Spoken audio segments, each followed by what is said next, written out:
It was supposed to be a relaxed family reunion, the kind with too much food, a little wine, and harmless teasing. That's how it started. The smell of garlic bread and tomato sauce filled my in-laws' big backyard, and laughter floated in the warm summer air. But the tension between me and my wife's brother, Dave, had been simmering for years. He had a sharp tongue, and he loved taking shots at me. Usually, I let them slide for my wife's sake. She always said, "Just ignore him. He's like that with everyone." But that night, he crossed a line I never thought he'd cross. I was sitting at the long picnic table, telling a story to one of my cousins by marriage, when I felt something heavy and scalding hit my head. In an instant, my hair and face were drenched in hot spaghetti and marinara sauce. The shock froze me for a split second. Then I heard him, Dave, laughing like a schoolyard bully. "Hey!" he shouted loud enough for everyone to hear. "Looks like you finally got some flavor in your life." The laughter from the table was uneven. Some chuckled awkwardly. Others stayed silent. My wife's face was unreadable. I wiped the sauce from my eyes, my scalp still stinging from heat, and I just saw red. I stood, walked right over to him, and before anyone could stop me, my fist connected with his jaw. The laughter stopped instantly. Dave stumbled back, clutching his face, in the room, or rather, the backyard, went dead quiet. And then came the part that stung even more than the burning spaghetti. My wife didn't ask if I was okay. She didn't tell Dave he'd gone too far.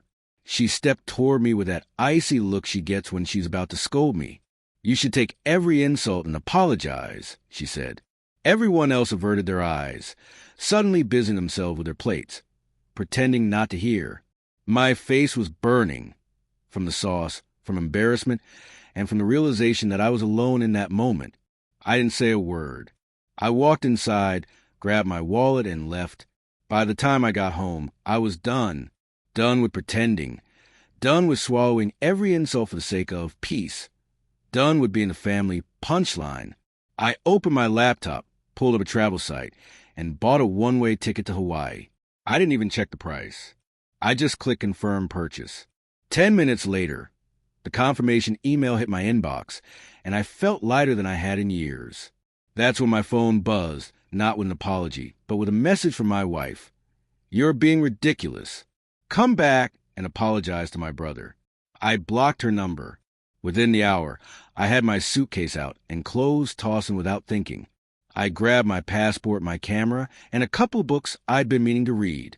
I left my wedding ring on the kitchen counter, right next to the unused set of in-laws' only wine glasses she loved so much. By the time they realized I was serious, I was already sitting at the gate, sipping a coffee and listening to the Ocean playlist on my headphones. My wife sent emails, messages through friends, and even tried calling my work. But I didn't answer. It wasn't revenge. It wasn't spite. It was freedom. Pure, unshackled freedom from people who saw me as a punching bag. The next morning, I woke up to the sound of waves crashing outside my hotel balcony.